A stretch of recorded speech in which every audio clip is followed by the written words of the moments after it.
समझ नहीं आया, मतलब ये कैसे हो सकता है? या तो मोटर रोटेट करेगा या तो नहीं करेगा, हाँ ना क्या होता है? अरे यार, ये जो डीसी मोटर होते हैं ऐसा तो नहीं है ना वो एक ही प्रकार का होता है, वो भी तो कई सारे प्रकार का होता है। आपने डीसी सीरीज मोटर सुना होगा, शंट मोटर सुना होगा, कंपाउंड मोटर सुना होगा। हालांकि कंपाउंड को अगर साइड में कर दे, क्योंकि कंपाउंड अगर देखा जाए तो एक तरीके से सीरीज और शंट को मिलाकर के हमने बनाया है। पर जो बेसिक एलिमेंटल लेवल में भी आपको दो प्रकार का देखने मिल रहा है, एक तो आपका सीरीज मोटर है, दूसरा शंट मोटर है। तो मैं ये कहना चाह रहा हूँ कि उसमें से एक जो मोटर है वो आपका काम करेगा और दूसरा जो मोटर है वो काम नहीं करेगा। तो इसमें मैंने गलत क्या कह दिया? तो अब जो है प्रॉपर सेंस क्रिएट हो रहा होगा।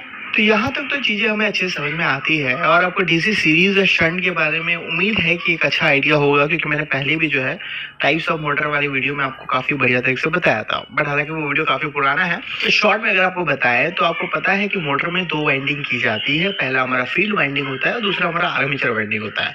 फील्ड वाइंडिंग के बारे में आपको पता है कि वो वही वाइंडिंग है जिसके अंदर से जब हम करंट फ्लो करवाते हैं तो वो मैग्नेटिक फील्ड क्रिएट करता है।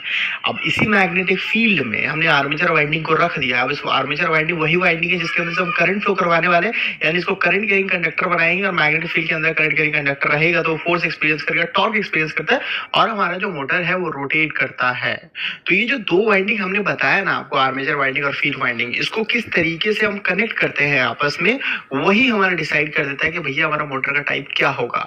अगर इस आर्मेचर और फील्ड वाइंडिंग को सीरीज में कनेक्ट करें तो वो हमारा सीरीज मोटर बन जाता है, और अगर इसे पैरेलल में कनेक्ट करें तो वो हमारा शंट मोटर बन जाता है। पर इस दोनों में ही अगर आप ये समझने की कोशिश करेंगे कि जो टॉर्क है जो हमारे मोटर को रोटेट करवाने वाला है वो किसकी चीज के ऊपर डिपेंड करता है, तो हमें ये समझ में आएगा कि भाई ये टॉर्क किसके ऊपर डिपेंड करेगा। जब हमारा करंट फ्लो होगा फील्ड वाइंडिंग से तो वो हमारा मैग्नेटिक फ्लक्स क्रिएट करेगा।